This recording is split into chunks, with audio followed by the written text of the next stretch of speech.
L'Ontinyent pues, m'agrada molt en conjunt, perquè és tot un bloc.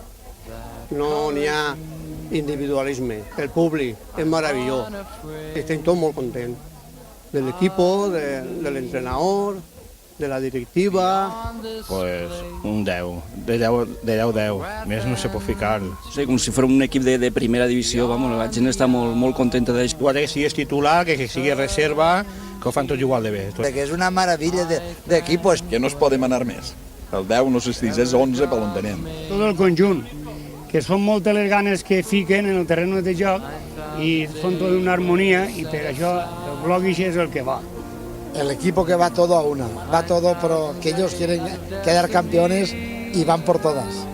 Y van por todas y a cada domingo se están superando y estamos, la afición, estamos, pues a cada vez nos gusta más. Han jugado con la humildad de un equipo humilde, llorando todo el mundo allí porque han visto que la humildad de un equipo que ha trabajado en el campo, que durante toda la liga con poquito dinero, con muy poquitos recursos, hemos plantado cara a todo el mundo. Yo creo que hemos sido superiores a todo el mundo. Y resulta que llegues aquí y que un señor sea capaz de fastidiar una afición a unos futbolistas que se lo han ganado en el campo. Es injusto, es muy injusto. És el millor entrenador que poden tindre. De lo millorer que ha tingut Ontinyent, Un home molt humà i molt deportista. Dels 4 grupos, el millor entrenador del segon B és ell. Y se tiene una maravilla. I, en fi, que estem molt contents per l'entrenador. Esto es muy largo, ¿no? Y es muy complicado. Pero bueno, como te digo, el club pues hace todo lo posible para que los jugadores nos sintamos cómodos y la verdad que en ese sentido hace un esfuerzo diario y la verdad que estoy muy a gusto, ¿no?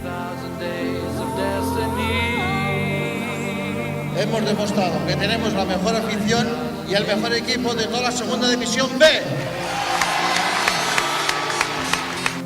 La gente se mata de aplaudir y a los jugadores y a todos, están muy contentos. A los dientes le pongo un 10 este año. És ese baló, ha tocat per Moreno! Gol!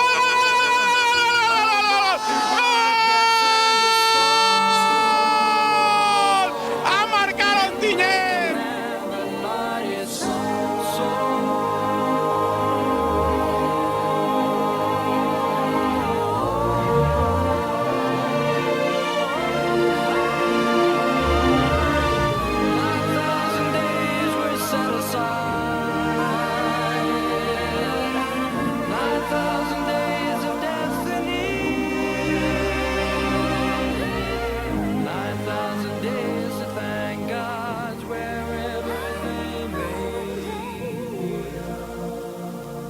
Que la temporada que viene podamos conseguir entre todos. Gracias. Visca Ontinyent!